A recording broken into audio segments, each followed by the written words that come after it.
Wawazifumu lero ndabwera nkhani yokhudzana ndi mtsikana uyu. Mtsikana ameneyu dzina lake ndi Yankho, amachokera ku Malawi ku area 50. Mtsikana ameneyu banja lake latha chifukwa cha mwana wake oyamba. Mtsikana ameneyu adakwatana ndi mamunayo dzina lake ndi Jonathan. Jonathan ndi mnyamata amene amapanga mabizinesi osiyanasiyana. Ndi mnyamatayo adamuza Yankho, uziwa chani ndifuna ndikukwatire. Yankho adalosangalala. Kenako adapita kwa boyfriend wake kapena kuti ex boyfriend wake amene ali mkulu uyu.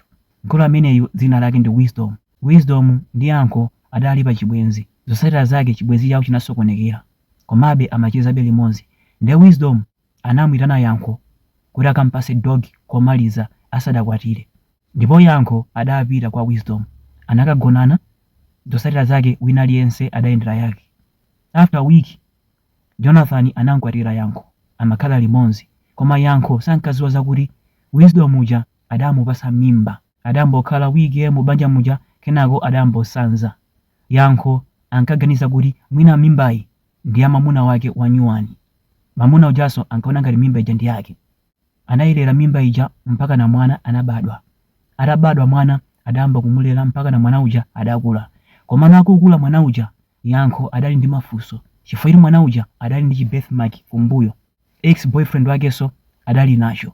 Komanso nkhope sinkafanana ndi mamuna wake, koma anazisunga mpaka na mwana uja adakula, mpaka na mamuna uja anampasa ana atatu. Mamuna uja ankangoti anawa ndi anga, wakhala kulera ye mpaka na naja anakula. Mwana oyamba uja ali nzaka 17. Ndi wiki yatha Yankho anapita ku Tsoka Market ku Lilongwe, akuti kuli msika otchedwa Tsoka Market. Atapita kumene kuja amagula zimene amafunazo. Ndi mwadzidzidzi adakumana ndi Wisdom. Wisdom anampasa moni Yankho, adayamba kuchenza. Mwana woyamba uja ali pamenepo. Kenako Wisdom anamfunsa Yankho, uyu ndani? Yankho adanena kuti uyu ndi mwana wanga oyamba. Wisdom atamona mwana uja analodabwa chifukwa mwana uja amafanana ndi iyeyo. Kenako adamufunsa Yankho, tandiuze bwinobwino, mwanayi si wanga?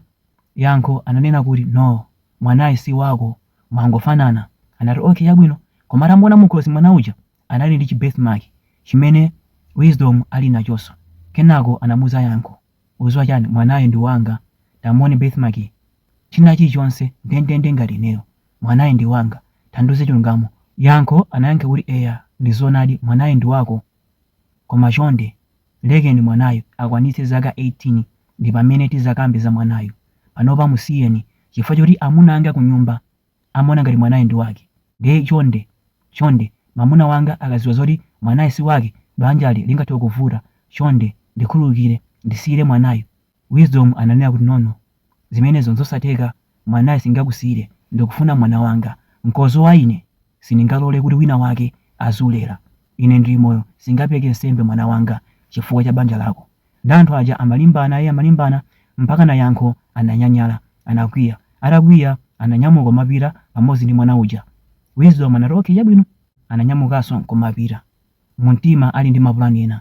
Wisdom anambosakasaka kumene kumakhala Yankho mpaka anakupeza. Anapita straight kwa Yankho kukauza amuna ake, muziwa chani mwanayu ndi wanga, mkazi wanuyu anabwera kwa inu ali ndi mimba yanga, ndende kumufuna mwana wanga. Ndiye mamuna kwa Yankho Jonathan atamva izi analodabwa chifukwa choti amaganiza kuti mwana uja ndi wake, ndi zimene zinali mumtima mwake.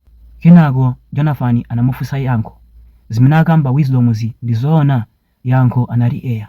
Zotsatira zake Jonathaninso wamuza Yankho, uziwa chani iwe ndine banja latha, sungandipange chipongwe chonchi, sindimadziwa zoti ndi woyipa. Ndi banja lija latha lathira m'malere chifukwa cha mwana oyamba. Ndi ndabwera ndi nkhani imeneyi ndi cholinga choti anthu ena ake utengerepo phunziro. Akuluakulu, tchimo limene upanga lero uzamufunsa Mulungu pammawa, komanso palibe tchimo limene muzapalamule ndipo lizadusa opanda kulandira chilango.